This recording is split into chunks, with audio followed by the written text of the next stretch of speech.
Thank you for watching the Housing Oregon YouTube channel. Be sure to join our network and get involved in the work that we are doing. If you can, please like and subscribe. It helps us build this channel, which serves as a platform to communicate with our members.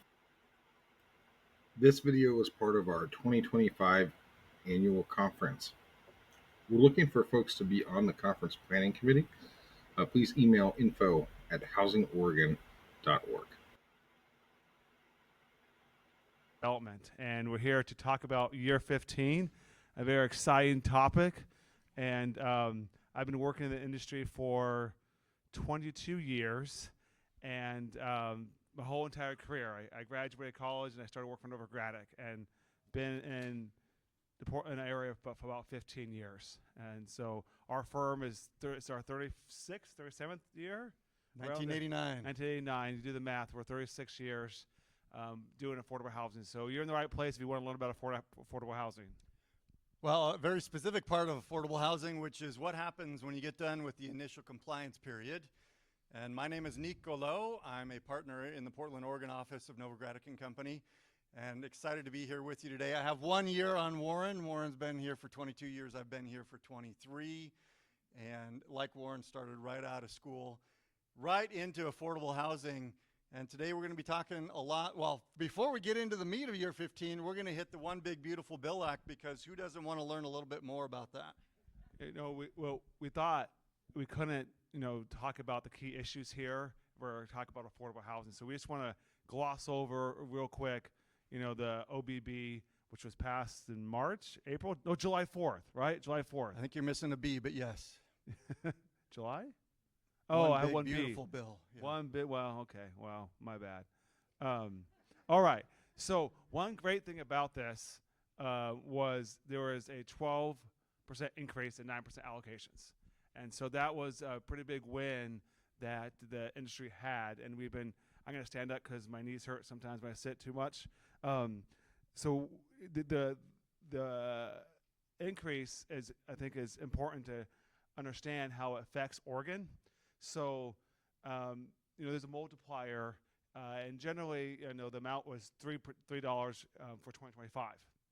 And we don't know exactly what it is for next year, but, it rounds down. $3 per person, yeah, based on state's population. Exactly. And then, it rounds down to the nearest percent here. And under the bill, 20% is going to be greater than the typical award. And so it starts in 2026, and here's what we look at. So with 2024 you had $3, right? And we had a 5-cent increase. So before this allocation happens, if we didn't have the bill in 2026, this would have happened. We would take a multiplier of $3.05, because in 2025 it was $3, and the population estimate 4.2 million in Oregon gets about around $12.8 million and 9%. Now, this doesn't include the 4%, right? Just the 9%. And then now the 12% increase, that's changing to 3.4. 3.4. Now, this might change a little bit, kind of depending upon how it works out. We're guessing, but for whatever it is in 2025 and 2026, we're going to have a 12% increase. It's about $1.5 million extra, yeah. 9% credits right. available, which probably does 2 deals? Yeah, 2 deals, depending on, right, in Oregon. So that's good, right? Typically, Oregon, we might have 8 or so 9% deals each year. So maybe we'll have 10 or so, depending on the deal size each year, and depending on how the allocation works. So this is a good thing that happened in the One Big Beautiful Bill. So that's something to think about going forward. And this is kind of the estimated, thing for 2026. Big win. Big win. Move on to the 25% test. Right. And so even bigger win. Yeah, this is the thing we've been talking about constantly in the industry, probably, 3 or 4 years.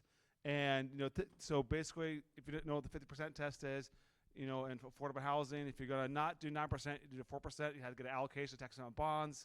And the rule is you have to have 50% or more of your construction costs funded by taxes on bonds. Now that rule changes from 25%.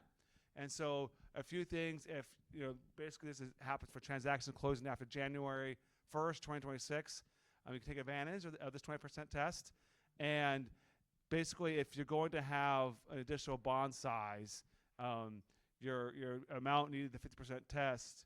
So here is we're trying to say, like, hey, if you're going to, you can do it in chunks, and if the amount needed to be 50% test for 2025, you have to have 5% of your aggregate basis, or you need to meet the 50% test. No issue.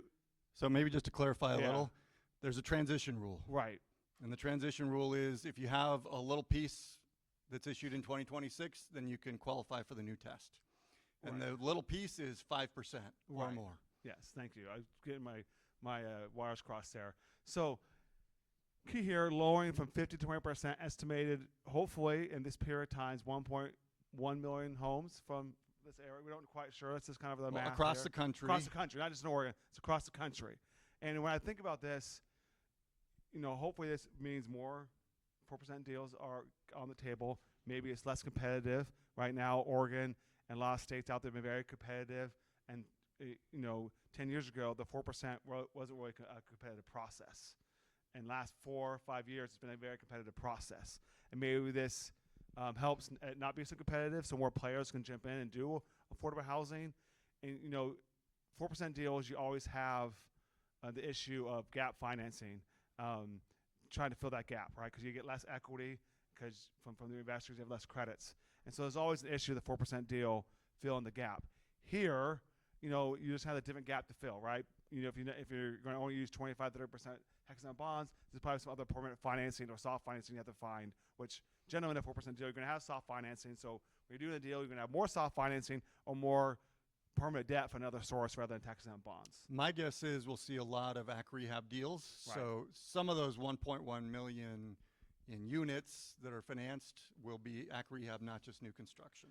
And a lot of states have kind of discouraged AC rehab through 4% because it's been a very scarce resource, and meaning that, well, you already have to, if your project's done or it's already affordable housing and you have a regulatory agreement that allows it to be 15 more years, AC rehab hasn't been a focus in a lot of state agencies over the last years when it's been competitive. So maybe we'll see this will help AC rehab deals that need that extra little bit of funding. All right, big win. Let's move to renewables, which did not have a big win. Wait, I guess first we're doing bonus. Yeah, bonus depreciation, great, 100%. That's great. We've been doing 60%.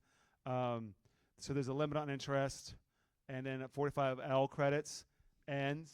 So if you had a project that you're trying to do 45L, you have to have it acquired before June 30th, 2026. And what that really means is your units have to be leased up by June 30th of next year. Right. So 45L virtually is going away. Your laptop is I know. I don't know not what, cooperating I know. anymore. My apologies. We have to I think you probably need to plug in. Do you have a plug in here somewhere? maybe, but it's just every 5 minutes it's going to turn off. It's like every 30 seconds. Yeah. Well, we'll go with it. Okay, So, renewables. with renewables, we just want to, 5 years ago when the Biden administration had the solar coming in and the basis reduction didn't apply to LIHTC, we saw a lot of projects jump on board. All we're trying to say here is it's going away. And so if you're trying to do solar, you need to make sure you have everything in before December 31st, 2026. There's a few different rules about domestic product, and that might allow you to miss that deadline. But the bottom line is right now it's not going to be a permanent source of financing, which should be okay because at affordable housing, when we're doing solar, the cost of it is very small, and a lot of times a lot of states will have rebate programs. So I don't think it will hurt the industry that much, but you can always do rebate programs to certain states. I think long-term it actually helps the program because a lot of the investors that used to invest in affordable housing have switched over to renewable energy and are now hopefully going to switch back to affordable housing. So in terms of price per credit, we have more people coming in. It might help us out a little bit. But keep in mind, it's basically going away unless something happens next year in 2026, which is a possibility, right? They could turn the switch on or off. And renewables always have had a history of having their on and off switch go. And so if you're in the renewable industry, this happens all the time, and you hold out faith that it will be renewed, another bill sometime soon. So year 15, let's dive right in. We just want to discuss a little bit of the new things in the affordable housing industry, so you're up to speed on some key things. So year 15, we're talking about what happens to projects. So we have a lot of different periods here. We have the tax credit period, compliance period, extended use period, but we're focusing on years 14 and 15, right? And that's basically when your investor is getting ready to leave because you're past the compliance period for the investor to take the credits.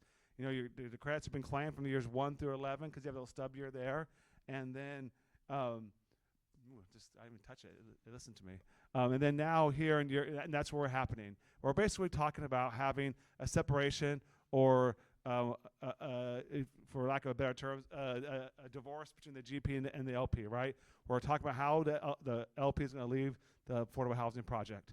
And there's many different ways, and there are many different calculations you can go through. And there's a lot of different tools out there that you have. Right of first refusal or option to buy out the LP in year 15 or early buyout. You know, if you think about early buyout, that is just two parties getting together. Oftentimes, that's not going to be part of the deal when you close, whereas the ROFR or option to buy out the LP in year 15 will be discussed in the partnership agreement. Early buyout typically is not.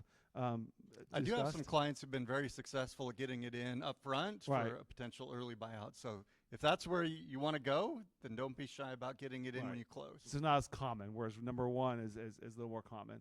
Refinance in year 15, there's nothing magical about that. Sometimes you can use a refinance to buy out the LP or to provide more for rehab and repairs to need a project. Resyndication, which we'll talk about a little bit, and also qualified contract, which is getting less and less more practical as the industry is becoming more and more stable over the last 30 plus years. So let's go through and talk a little bit about right of first refusal or option to ballot the LP in year 15. So this is some important tax considerations to be involved here. Remember that this is a tax concept. So we're following tax rules right here. When you are having a close with an investor and you're having an exit with an investor, we're talking about tax concepts and a yield based upon tax investment because they're coming in to get tax credits, right? And so the yield is going to be based upon depreciation losses, tax credit received, and equity put out. So now the partnership must be respected, right? We're in a partnership agreement. We have to follow the rules of the partnership agreement. And so allocations must be respected, meaning they have to have the right allocations that have substantial economic effect. And that's important. And the capital accounts are a critical part of the valuation process, right? So early on, when you're getting closer to year 15, you want to monitor those capital accounts and look at them and see where we are on your tax capital accounts, right? If they're positive, negative, how that affects your exit plan with the investor.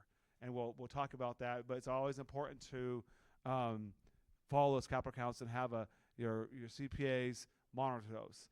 Tax law does require that you must liquidate based on capital accounts, or all your losses that you've taken, all the deductions you've taken, will not be validated by the IRS. So it's very important. You had your hand up.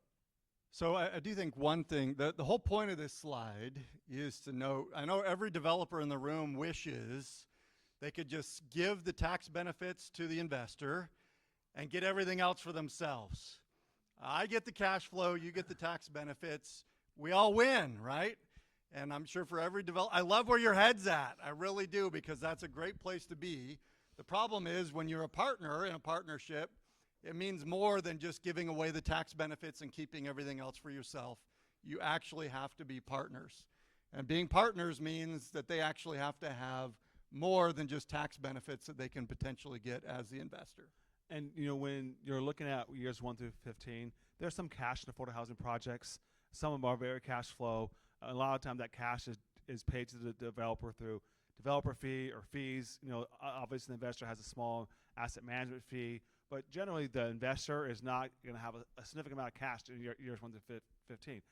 But at year 15, there could be a lot amount of cash sitting for the investor, and we'll talk about that in the calculations. And that's why this last one is critical, is you must liquidate based on capital accounts. And as we go through the calculations, you'll see how your capital accounts will affect that liquidation, because you may have in your agreements, hey, at the back end, I get 90% of the cash flow and the LP gets 10%. That may not always be the case based upon the capital accounts. So right of first refusal, or ROFR. So what is this?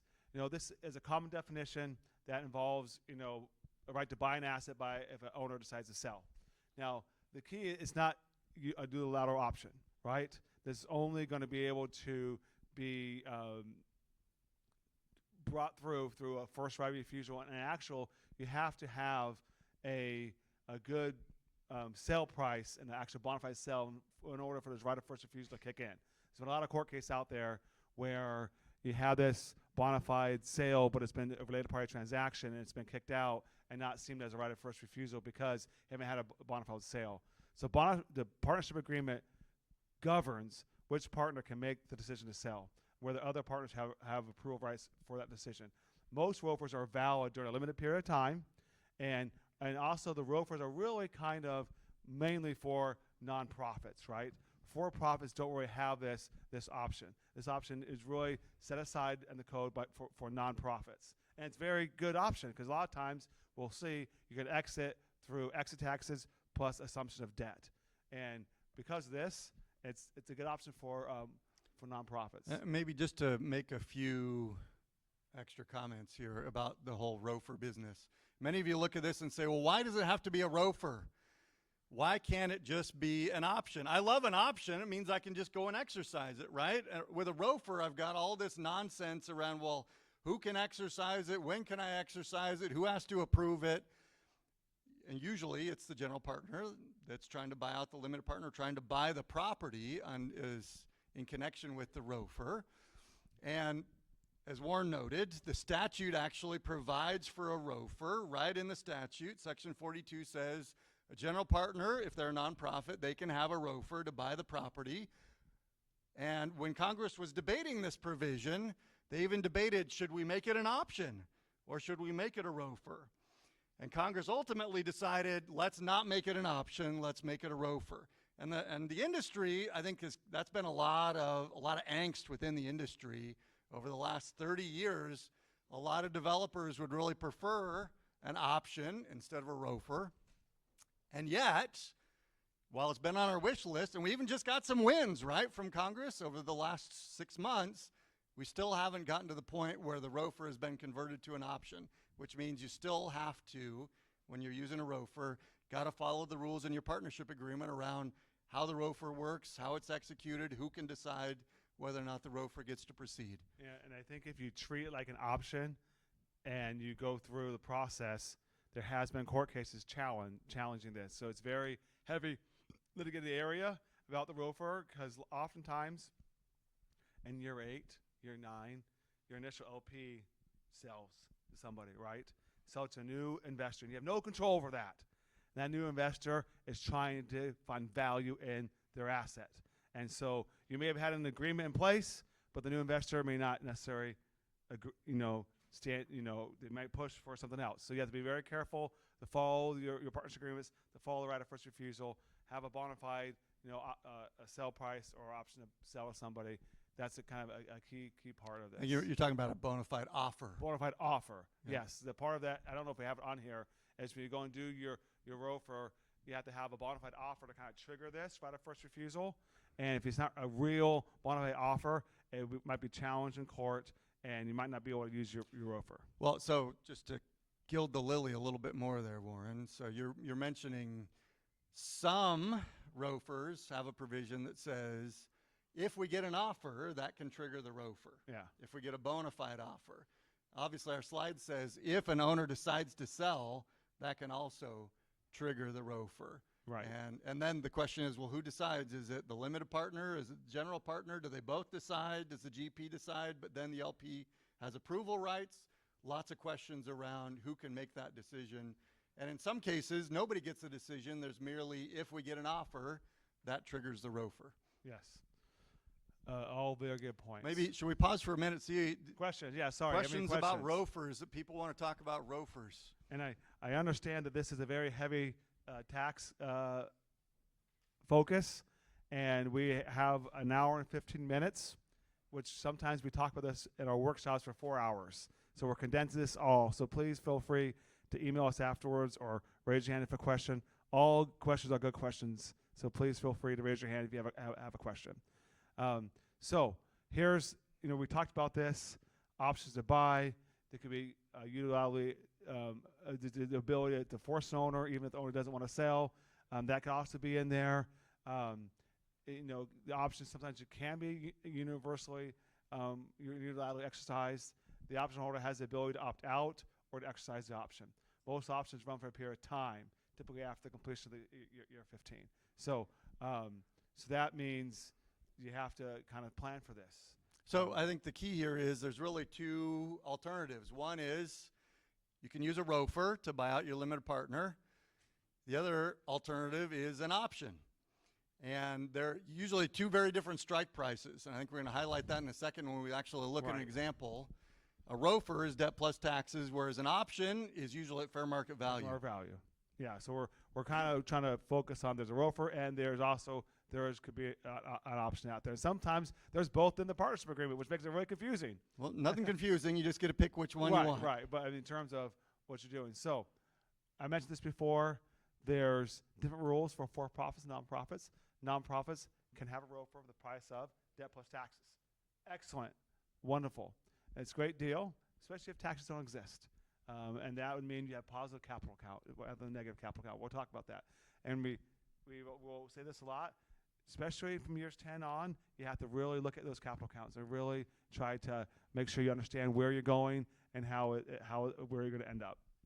Okay. The ROFR agreement it can be part of the partnership agreement or a separate agreement. Does the LP need to approve? We talked about all those things. Would an unsolicited bona fide offer from a third party trigger the ROFR? What constitutes a bona fide offer from a third party? Lots of things here to consider. To what extent can a general partner encourage an offer from a third party? These are things that been discussed, been in the industry, been litigated. Sometimes if the agreements are unclear, what was the intent of all the parties? These are the things that has been used to kind of understand what really constitutes a bona fide offer and what really triggers a ROFR. Now, I think it's important to note a lot of deals, when you get to year 15, if you're a general partner who's a nonprofit and you feel like exercising the ROFR, if you have a limited partner who's friendly, it's very easy to exit using a ROFR. No big deal. No big deal. Where things get exciting is if you have a limited partner who decides they want to make your life difficult. And Warren mentioned one of those situations where you've had a change. Maybe you close the deal with one investor, 8, 10, 12 years later, a new investor buys out that original investor, and often they have pressures to try to maximize value, and often they will look at this ROFR and say, they'll take a hard line and say, we think we have to approve. We're reading this agreement. We think we have to approve any decision to sell, and we're not going to approve that. And so therefore, the ROFR doesn't work. We don't think you can exercise it, in which case then you get into a nice argument between the general partner and the limited partner. Can we use the ROFR? Can we not use the ROFR? How do we trigger the ROFR? Will a bona fide offer trigger it or not? And often, if you really end up in a fight, you end up in court. And there's lots and lots of court cases out there. If you haven't read them, go read them. They're fascinating. Fascinating to read all the arguments that people have about how they're interpreting their agreements, whether or not a ROFR can be triggered based on a bona fide offer. For that matter, can a general partner go out and solicit somebody, get their buddy to make a bona fide offer, and the limited partner will say, no, you can't do that, because that is acting against the interests of the partnership for you to go and solicit an offer. And so they get into a big fight. Guess what? Sometimes the general partner wins. Sometimes the limited partner wins. I'd say it really comes down to two things. One is how your agreements are written. If your agreements are written very friendly to the general partner to allow a ROFR to be exercised very easily without requiring lots and lots of hurdles and approvals from the LP, you're probably going to be okay. The other issue is, who's the judge? And you'll see if you read these cases, these get litigated in lots of different jurisdictions. And some judges tend to be very developer friendly. Some judges tend to be less developer friendly. The ones that are less developer friendly, the developer might not win. And so this really ends up, if your limited partner is going to fight you on the ROFR, then you've got a big gamble on your hands as to, do I just cut a check and make my limited partner go away, or do I try and fight it? And for a lot of people, it's a question. How do I want to approach getting rid of my limited partner? And it might be a really big check to get rid of your limited partner, unfortunately.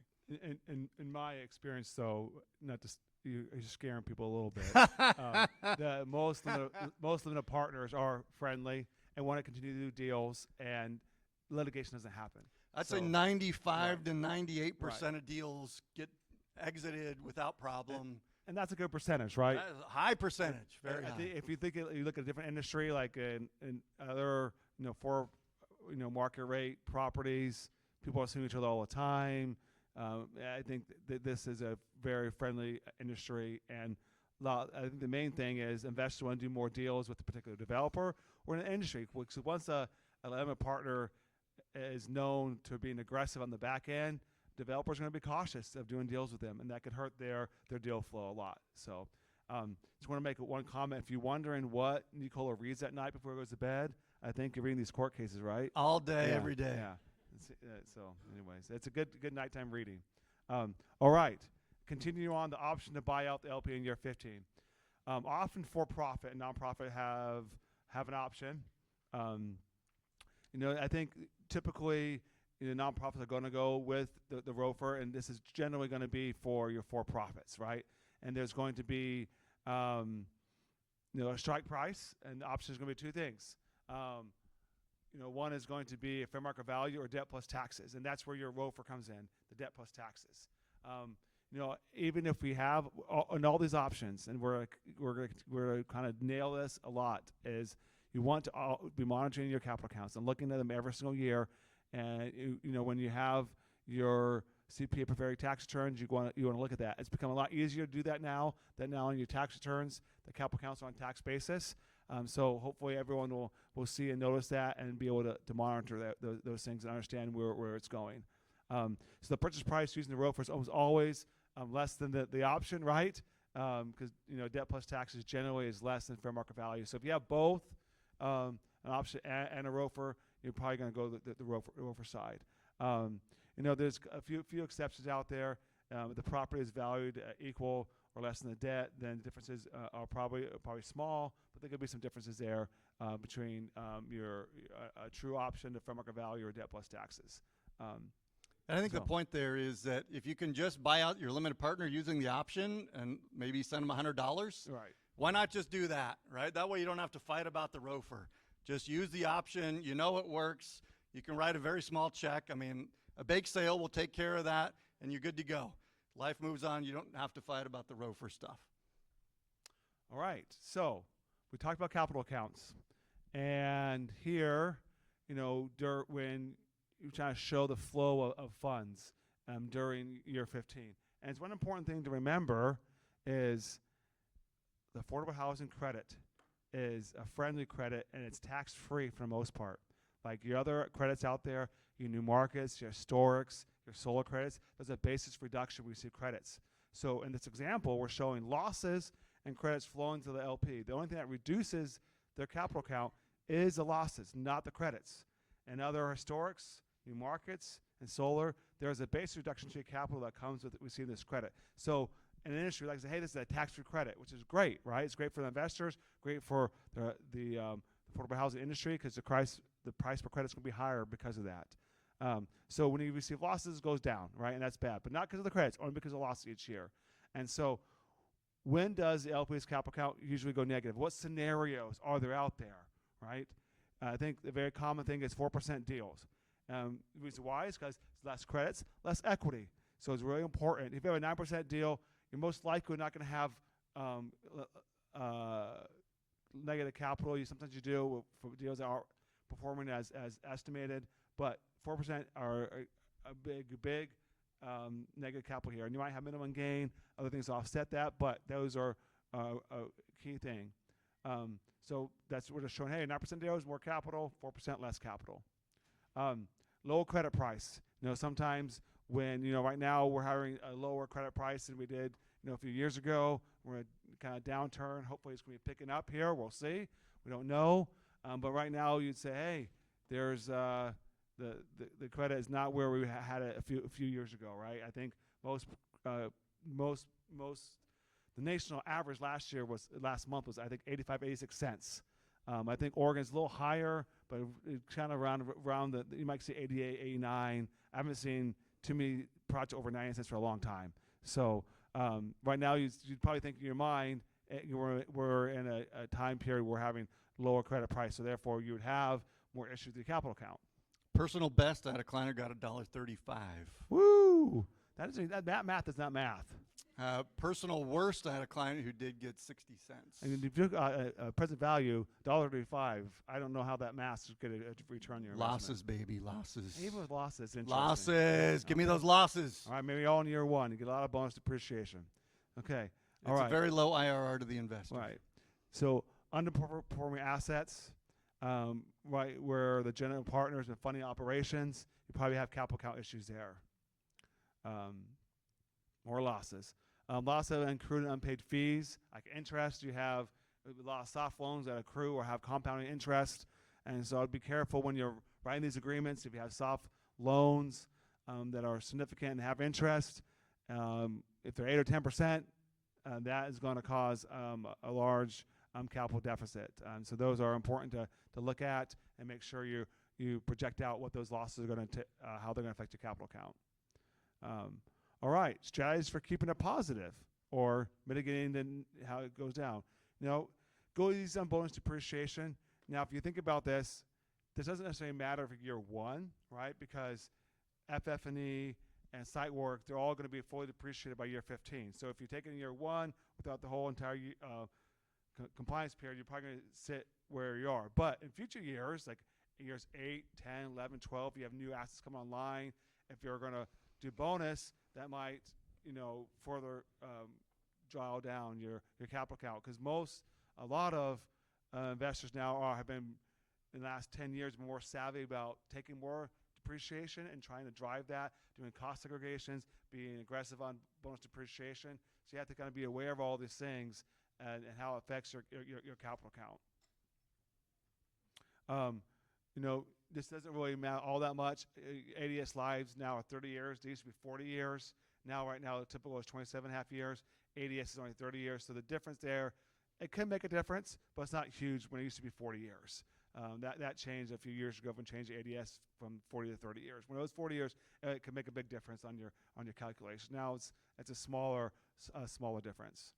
Kind of figure out up front, where it's going to go, and kind of determine if there's any special allocations you can do during 15 years to mitigate those capital account issues at the end. Capitalize more, expense less. You just have to be consistent, right? And so you have to start out early. You can't change your capitalization policies, from year to year. Don't have loans that have accrued unpaid interest. We talked about that a little bit. And special allocations. Those would be a way that I talked about if you're going to have. One thing I see a lot for underperforming projects, if you have a GP funding operations through a loan, operating deficit loan, you have to make sure you allocate those losses over to the general partner. And that really ensures that there's not going to be capital account issues for the limited partner in years later on. Because when you're underwriting the project, you don't anticipate the project not performing the way you underwrite it. But circumstances happen. We all have projects out there that need funding from the general partner. In that case, says you need to specially allocate those losses over to the general partner. Warren, none of these developers have underperforming assets. None. They're all performing. Yeah. Don't know what that looks like. Yeah. I will say, for a lot of developers, this whole business around, gee, I've just delivered all these great losses to the investor, and now you're going to turn around and punish me by making me pay an exit tax? Where is the justice in that? That seems like heads you win, tails I lose, and all of a sudden, every way I turn, you've got me. And that's part of the fun of affordable housing. Yep, and it can be frustrating if you're a developer, especially a new developer does not understand. But and some of these strategies, like trying to avoid negative capital accounts, keep in mind if you close on a deal as you're working through the closing process and you go to your limited partner and say, we're going to try and avoid negative capital accounts, so we want to deliver fewer losses, that might cost you on your credit price. You might give up a penny or two or three in order to claw back some of those losses, reallocate some of those losses away from the limited partner. But that might be a price you're willing to pay if it means you don't end up having to pay an exit tax on the back end. Yep. Very important. All right. Let's talk about this whole option business. Been talking a lot about capital accounts and ROFRs. And ROFRs are largely tied to debt plus taxes, whereas the option to buy out your LP in year 15, when we talk about for-profit GPs, this is really your only game. Nonprofits can have an option, they can have a ROFR. With for-profits, you're really only looking at this option. It's the greater of debt plus taxes or fair market value. So obviously, the key is to make sure that debt plus taxes is always as low as possible. You never want to get caught in a spot where debt plus taxes is more than fair market value, because then this option makes 0 sense. You would never exercise that option. You'd say, forget about it. I'm not going to do it. So very important to keep debt plus taxes less than fair market value. Let's look at an example. Numbers. Give me some numbers. In fact, I'm going to give you a balance sheet because I'm a CPA and I love my balance sheet. And I just want to reiterate, if you have questions, feel free to ask them. This is kind of the meat and potatoes portion of the presentation. Lots of numbers, lots of calculations, but it's all going to make sense in the end, right? These people are so spellbound by our presentation, they just don't even know which way's up and which questions to ask. No pity laughs on that one. Okay, so I've got assets of $5 million. And you notice this is a very simplified balance sheet. Assets, a perm loan, and LP equity. Those are the only things on here. Everything else is noise. And luckily, I've made sure that my balance sheet balances. So I'm a good accountant that way. What ends up happening in this scenario, and we're assuming everything else sort of nets to 0, right? All that noise. In this case, my LP has a positive capital account of $1 million. Do I have exit taxes? No exit taxes. Good guess. I like that. She knew. Not even a guess. If I have a positive capital account, I'm not going to have exit taxes. So if I were to sell for 0, I would actually have $1 million loss, which means no exit taxes. Bully for us. What if we switch our facts a little? We switch our facts, so now we have negative $1 million capital account. You notice I made a small change. I went from $4 million in debt to $6 million in debt. My balance sheet still balances. Feeling good. Now I have $1 million negative LP capital account. Am I going to have exit taxes? Heck yes, I am. And I'm not happy about it, especially because my first inclination is to say negative $1 million. Current corporate tax rates are 21%, which means I must pay $210,000, right? That's good money, not $1 million, but it's good money. But you're forgetting about something. You're forgetting about the tax on the tax, because if I pay them more money, then they have more gain. And so you get into this iterative calculation. In fact, there's a way to do it, to take the initial gain, divide by 1 minus your tax rate, and all of a sudden $210,000 and 21% becomes bigger. It ends up at 26.5%. And so I end up having to pay exit taxes of 26.5% or $265,000, not just $210,000. That's real money, right? I mean, that's not an option for $1,000 or $10,000. That's really significant money right there. That's why you want to keep that exit tax capital account from going negative whenever possible, to avoid a huge exit tax that you either have to pay as a result of the ROFR, where you're paying debt plus taxes, or if you're doing the option and debt plus taxes is more than fair market value, then you're screwed. Okay. Let's look at another example. Ooh, another balance sheet. Love me a balance sheet. So, in fact, we're doing 2 balance sheets. There's your tax basis balance sheet on the left, and there's your fair market value balance sheet on the right. Here we've got land and building, assets of $6 million, and I've got a little debt and a whole lot of equity. So this must be a 9% deal. 9% deal. And with all this LP equity, it means I'm probably not going to have any exit tax. But what if I have to do an option at fair market value? This could get expensive in a hurry. So let's look at our two examples. Let's say I am a nonprofit. Well, I assume the debt for $2 million. There's no exit taxes because my LP equity is positive at $4 million, which means I buy the property for $2 million. That's a screaming deal. This property is worth $10 million and I just bought it for $2 million. I love that ROFR. Give me that ROFR all day, every day. What about if I'm a for-profit? Well, and if I'm using the option, again, I'm going to look at the greater of debt plus taxes or fair market value. Debt plus taxes is still just $2 million. That's pretty low. I like that. I wish I could pay that price if I'm a for-profit. However, fair market value in this case is $9 million. And I think this is a pretty real example. So if I wanted to actually buy the property, I'd need to pay $9 million to buy this property. In a second, we're even going to show you who's going to get that money if I actually pay the $9 million to buy the property, or if I sell the property to a third party, who gets the $9 million. Pause for questions. No questions so far. This is a quiet group, other than the pity laughs every once in a while. We've either lost everyone or you're also advanced that this is like, you do this all day, every day. No biggie. Somebody scratching their head, not a question. On the side.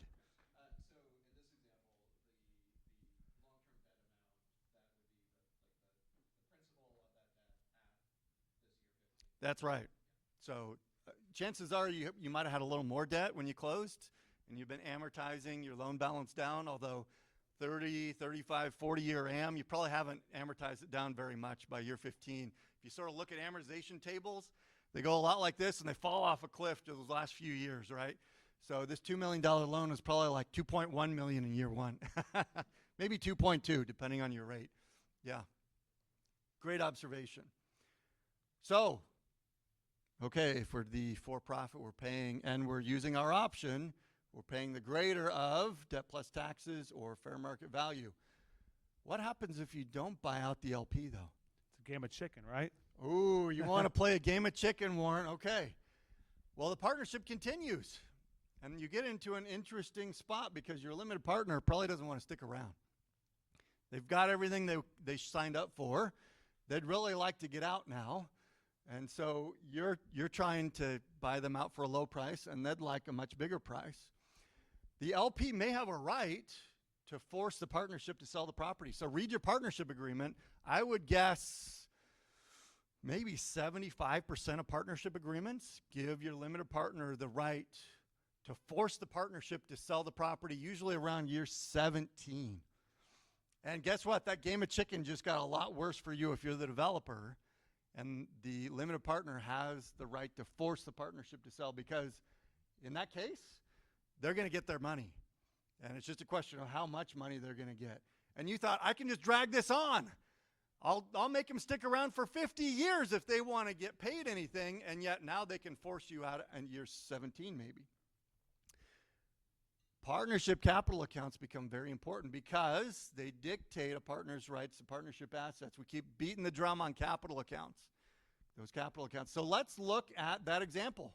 Well, one thing, I can go back real quick. You want to go back? So if you're playing this game of chicken, it's important to understand, when you have these options, your right of first refusal, and you have these agreements, there's nothing that says you can't operate outside the agreements. You can negotiate, and that's another option, right? You say, hey, I only have ability to pay you $100,000.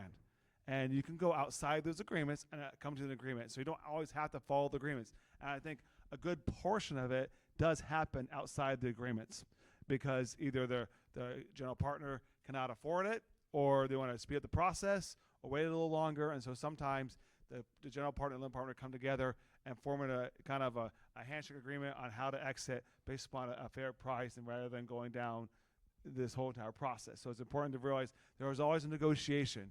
And, we'll talk about it a little bit in the early buyout, how that is sometimes a negotiation. But even in this year 15, don't forget, you can negotiate.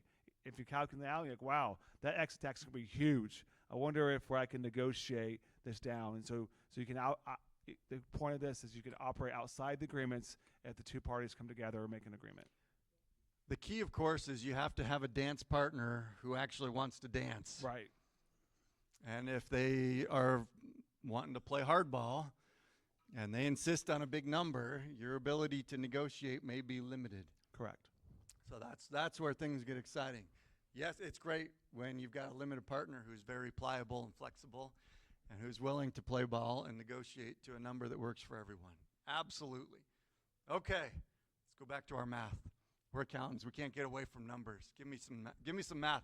If nothing else, this helps to highlight some of the fun you might encounter when you do try to buy out your LP and you're arguing for $100,000 and they have a much bigger number in mind.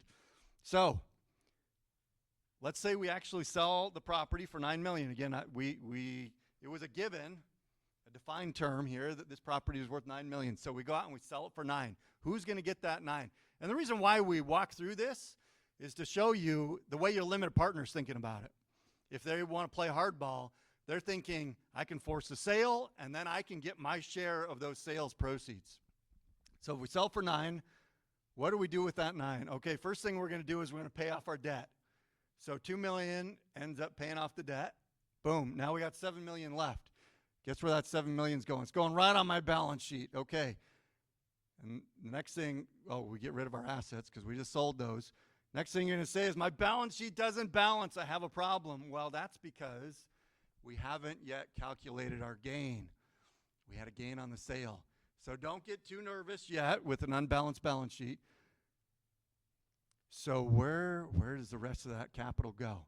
I sold for $9 million. My basis was $6 million. You remember, if I go back here, before I sell, I had $6 million basis in my fixed assets, land plus building.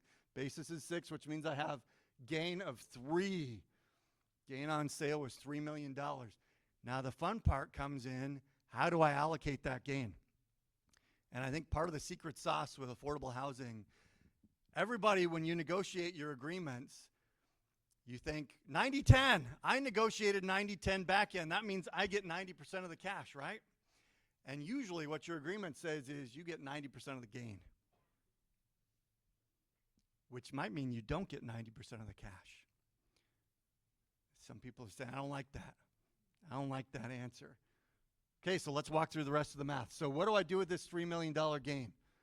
It gets split between the GP and the LP. In this case, method number one, this is, I would say, the most typical method you're going to see in your partnership agreement. It says a whole bunch goes to the GP and a little bit goes to the LP. Might be 90-10. I think my math here is 80-20. So let's say we're doing 80-20. If you think I never do 80-20, I only do 90-10, then go ahead and make the adjustment mentally. So that gain gets allocated $2.4 million to the GP and $600,000 to my LP. And you might be thinking, great, my LP only gets $600,000, except my LP had a capital account prior to the sale. My GP's got a capital account now. My LP gets a slightly larger capital account. My balance sheet balances again. Now, who gets that $7 million in cash? We have to liquidate based on capital accounts. How much cash does the limited partner get? Any guesses? $4.6 million. That means the LP did not get, in this case, 20% or even 10%. They got 66%, and every developer in the room is screaming, I got robbed. I got robbed. I was supposed to get 80 or 90%, and yet I only got 34%. And I think that's why capital accounts matter. One reason they matter is negative capital accounts mean you've got exit taxes. Another reason they matter is positive capital accounts mean your limited partner might get a heck of a lot more cash when you sell. So I was just saying, this scenario, if you were trying to buy out your limited partner and you did not have a ROFR, they would say, my fair market value price is $4.6 million. That'd be where they start the negotiation. Right, and they would work through this math. And any developer out there, the mouth will be open pretty long. That's a lot of money, right? And so here is the challenge sometimes when it comes to year 15, when there is these large positive capital accounts to the limited partner. The good news is the property's worth $9 million. Yep. And there's only $2 million in debt on the property right now, so you might be able to go out and borrow that $4.6 million to buy out your LP, but that's still a very high price to pay to get your LP to go away. Yep. And you'd rather not borrow that money if you don't have to. right? So that was method one. I mentioned there's two methods. This is the method you really don't want to have, and yet you probably are stuck with if you're the developer. The other method, which is more exciting and yet does not show up in many partnership agreements, basically says, I don't care about capital accounts. All I care about is who gets how much cash. And if my cash is supposed to be 80-20, then let's force the capital accounts to get to 80-20. Because that way I make sure I get my 80% distribution or 90% distribution on the back end. And so you start with, well, if I have $9 million sales price less $2 million debt means $7 million cash. If I'm the LP, 7 times 80% is $5.6 million. So you back into, I know I need to get my capital account to $5.6 million if I'm the GP, which means the LP's capital account needs to go to $1.4 million. However, the math gets really crazy here because how much was my gain? $3 million. How do I give my general partner a $5.6 million gain if my gain on sale was only $3 million? The only way to do it is by giving my LP a big old loss of $2.6 million. A lot of people look at this math and say, I don't think this works. Because how can you have a gain to your GP and a loss to your LP on the same transaction? I look at this and say there might be a way to get there, but I don't feel real good about it. Which is why this method scares a lot of people and why you don't see it in very many partnership agreements. Also because it tends to ignore everything that happened with capital accounts up to this point and say, I don't care about any of that. I'm going to force it to get to where I want it to go on the cash side. Which is why a lot of attorneys say, I don't like this method, and which is why it doesn't end up in very many partnership agreements. Any comments, Warren? No. Any questions from the audience about methods 1 and 2? People are just loving this math. Question, yes, Nathan.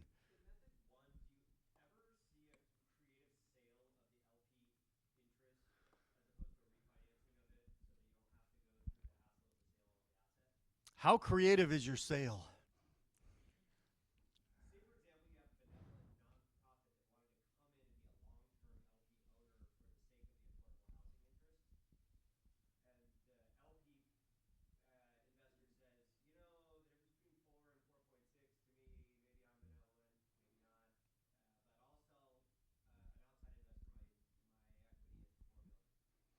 So obviously you're very reliant on your existing limited partner being benevolent in order to get to that creative approach, right? Yeah. Well, that's the whole negotiation, right? Sure. Maybe they have outside pressures. They don't want to stick around. They'd love to get out quickly. Rather than fight so much, they'll take a little haircut, right? So you're right. There are some less benevolent reasons, but $4 million is still a lot more than you would like to give them, probably. You're still looking at probably closer to 60% of the cash going to the LP if you're paying $4 million to buy them out, which is a lot of money, right? Yeah. And there are a lot of benevolent LPs out there. You know, when sometimes the exit taxes are pretty high for a nonprofit because capital accounts went down, so you're looking at $500, $1 million. You have seen the LP donate their interest to the limited partner, and so their yield will come through a capital. They will get a capital contribution deduction on their tax return. So there is that. They still probably have a gain, but you may see that in some situations, especially when they're being benevolent, they're working with a friendly nonprofit, a GO partner, they want to continue to do deals. That does happen. So I have seen that in the industry. So that is an option as well. Great points. Yeah. If you have a limited partner who wants to be your friend and stay your friend, they tend to be a lot more benevolent. Absolutely. Great question, Nathan. Okay, moving on. Options 1 and 2. Okay, let's talk about early buyouts. Oh, question in the middle in the back.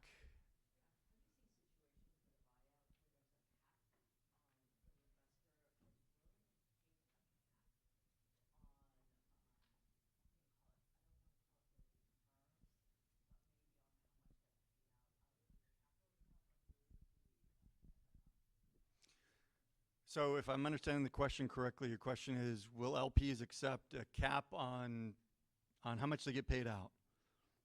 And I think a lot of attorneys look at that and they feel nervous. And the reason why they feel nervous is it starts to feel like they're less of a partner if they don't share in the upside. And your argument is, well, you still share in the upside, but at some point, we're going to limit your upside. And I have not seen caps used in that fashion. I think the one thing that I have seen negotiated is I have seen some general partners successfully negotiate to say, when we calculate, if we're going to buy out your interest using the option, and we're going to calculate it based on fair market value, we're going to ignore capital accounts. And I'm always shocked to hear that investor counsel will allow that. But I do have a handful of clients. They tend to be large organizations who tend to throw their weight around and tend to be able to dictate terms to limited partners. And in those situations, I've seen some be successful at negotiating a clause to say, let's ignore capital accounts when we're calculating the buyout price on the back end. The option to buy out the limited partner. Yeah. Great question. So maybe not quite the answer you were looking for, but another way to get to kind of a similar place. A question over here.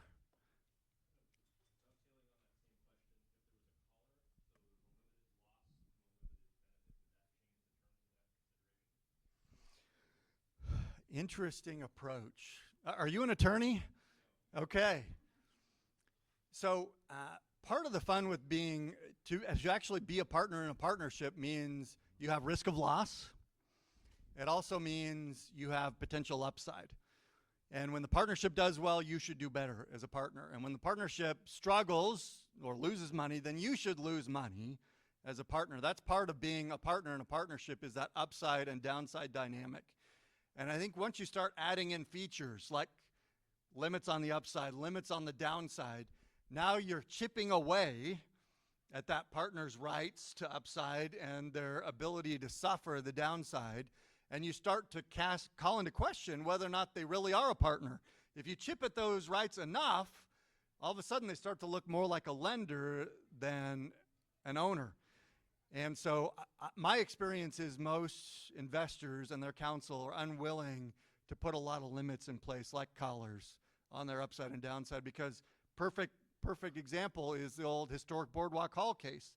There were severe limits on their upside, severe limits on their downside. And in the end, the IRS said this: you're not a partner.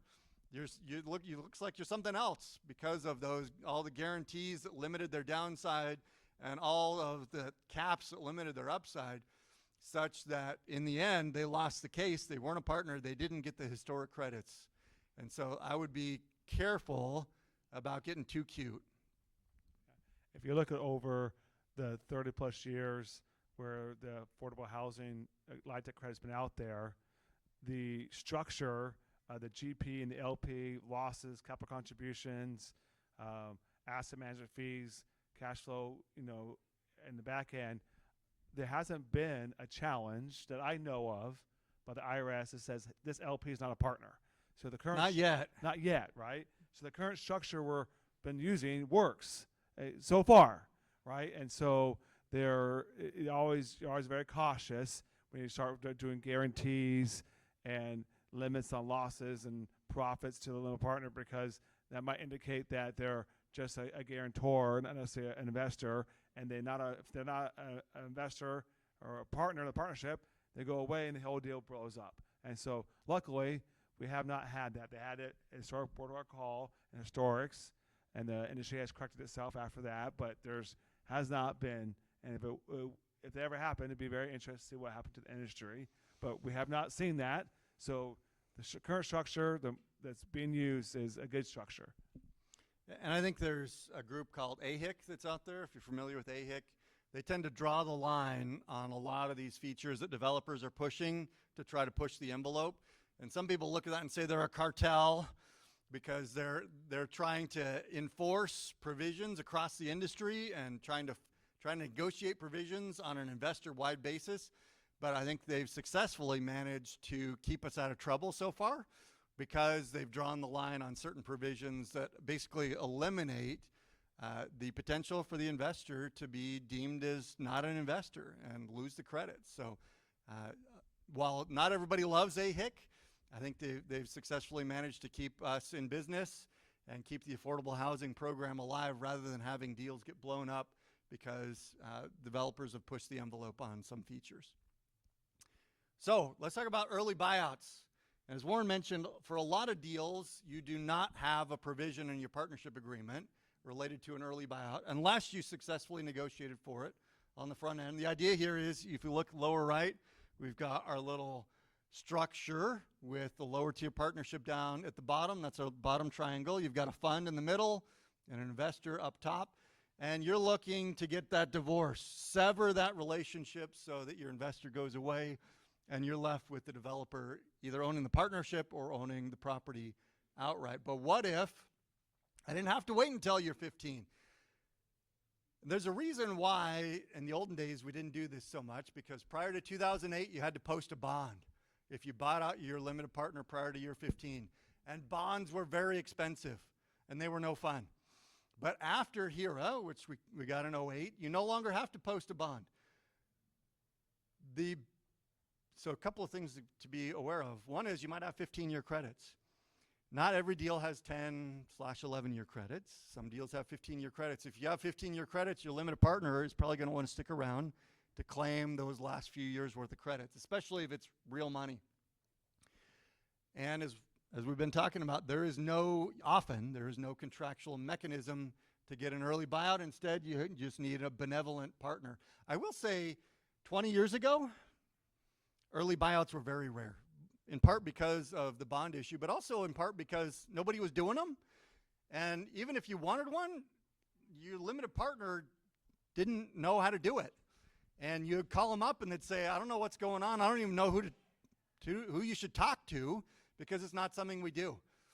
But these days, most limited partners have gotten very savvy, and they have whole departments that are there to help facilitate an early buyout if the inducement is right. One of the elements, the other wrinkles here, is with an early buyout, the LP actually has to agree to extend the statute of limitations for all their credits, and they have to extend it to basically indefinitely, which is kind of scary.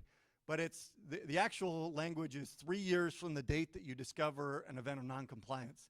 So you might discover an event of noncompliance 10 years from now that related to year 14 or 15, and then that's when the statute actually begins to run. So it ends up being what I would think is a kind of a scary thing, but I think in practice most LPs look at this and say, no big deal.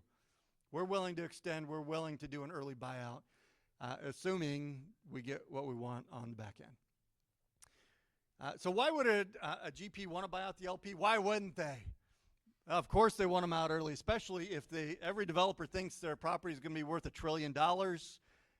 They might have exit taxes, plus there's all that reporting with audit and tax, and who wants those accountants around anyway? Plus, you might even be looking at things like qualified contracts. You might be looking at things like resyndication.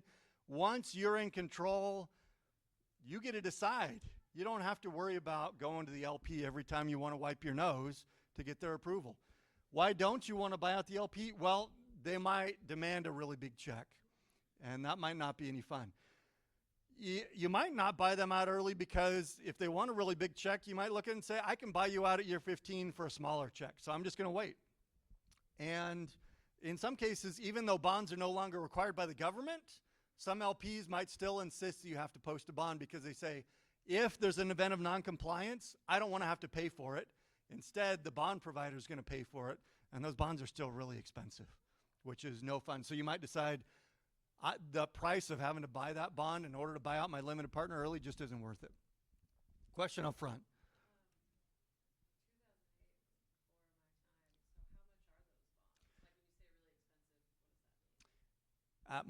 So the bonds are priced based on the dollar amount of the recapture. So if I have recapture exposure of $1 million, the bond is usually a percentage of that. And usually it's kind of a big percentage.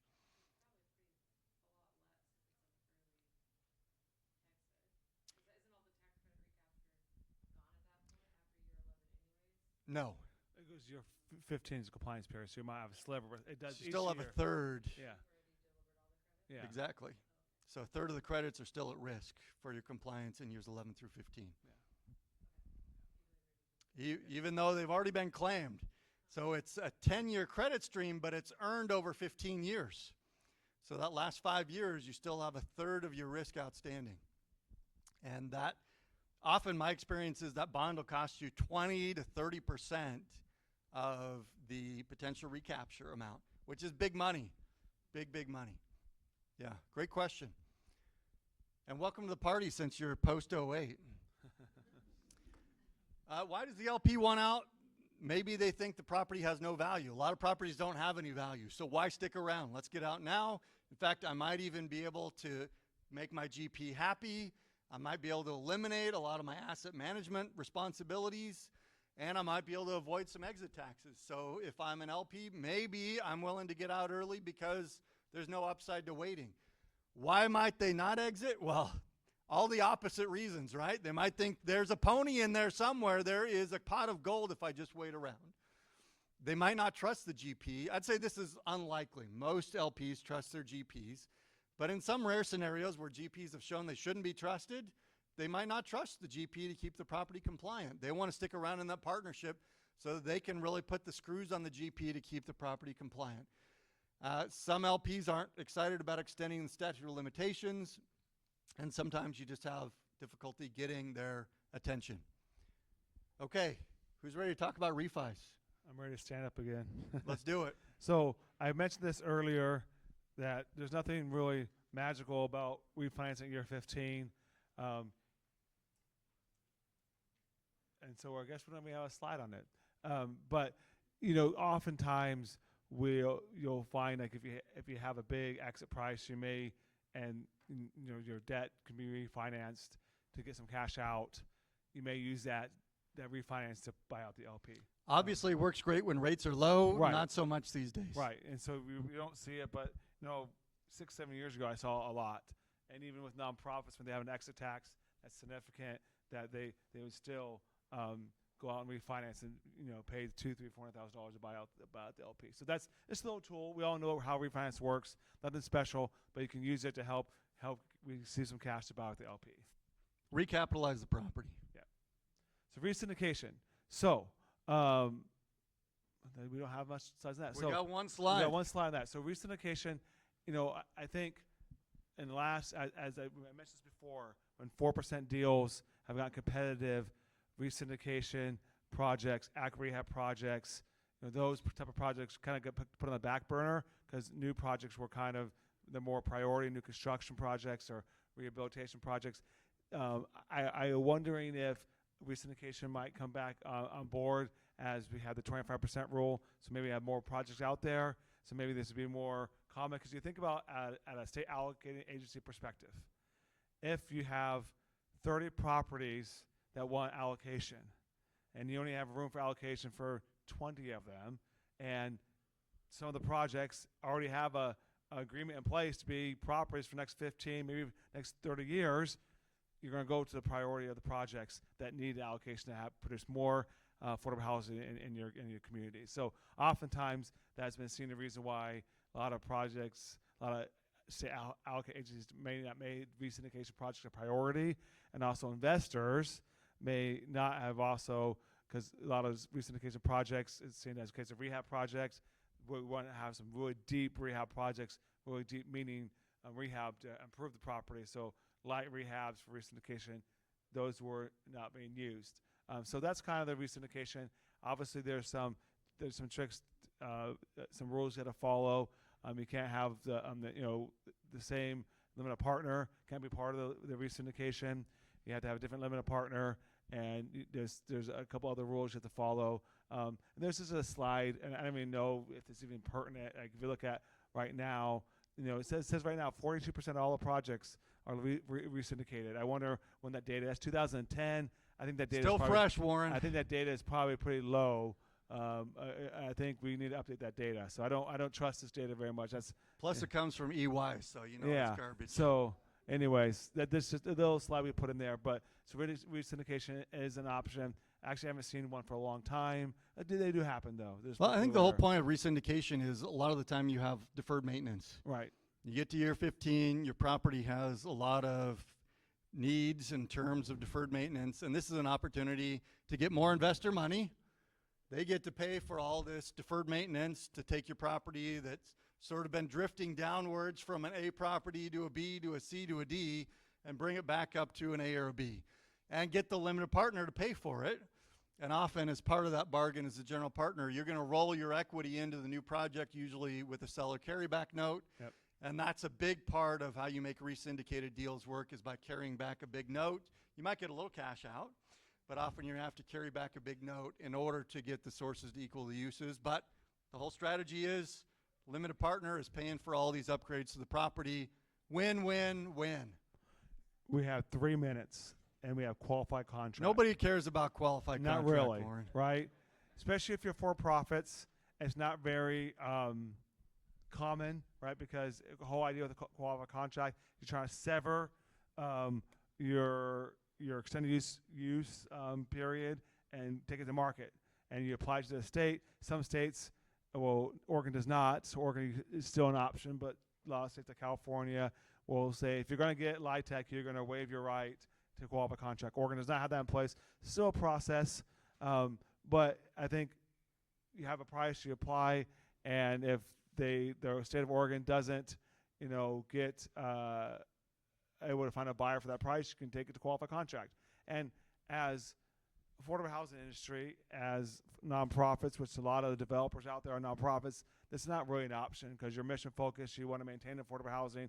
Taking a project outside of the housing stock of affordable housing is not generally seen as a very good option. And oftentimes if a nonprofit wants to get rid of a project that's so bad, they don't do a call for contract to try to find a buyer that's willing to take it on and keep it affordable housing. So there's an option there. It's not very popular. I haven't seen it for a while. I have never seen a nonprofit do it ever. I've heard a nonprofit talk about it because it was back when market rate was equal to affordable housing for a few years in certain areas. But I haven't never seen a nonprofit. For-profits do every once in a while here and there. Definitely have seen it, and for-profits here in Oregon do it. So that does happen, but no nonprofits has. I think the one exception to that rule that I've seen for a nonprofit choosing a qualified contract is for a property where the demand for the units just wasn't there. You're in the middle of nowhere, and you just can't find enough tenants at 60% and below, but there's still a lot of tenants at 70 and 80%, right? And I've seen every once in a while a nonprofit say, let's do the qualified contract just so I can expand my pool of tenants. Right. And therefore have a healthy housing that's not sitting vacant because there's no one who's available to rent those units out in the middle of nowhere. And therefore I end up with a much better asset overall. And there's a lot of red tape involved because housing agencies don't want to do this. And so when you apply, be prepared to apply with a lot of documents, a lot of calculations, a lot of things that you have to submit before they even will accept the application to do the calculation, do the sale. So that is our presentation. I'm Warren Sebra with Novogradac, and it's my partner, Nicolo. Thank you for attending. If you have questions afterwards, please talk to us. Our email is on the handout. There should be some other handouts here up the front, but feel free to email us. Come talk to us. We should be here for part of the day. We have a booth, and some of our colleagues are also out there at the booth, so feel free to contact us or talk to one of us. So thank you. Thanks for coming.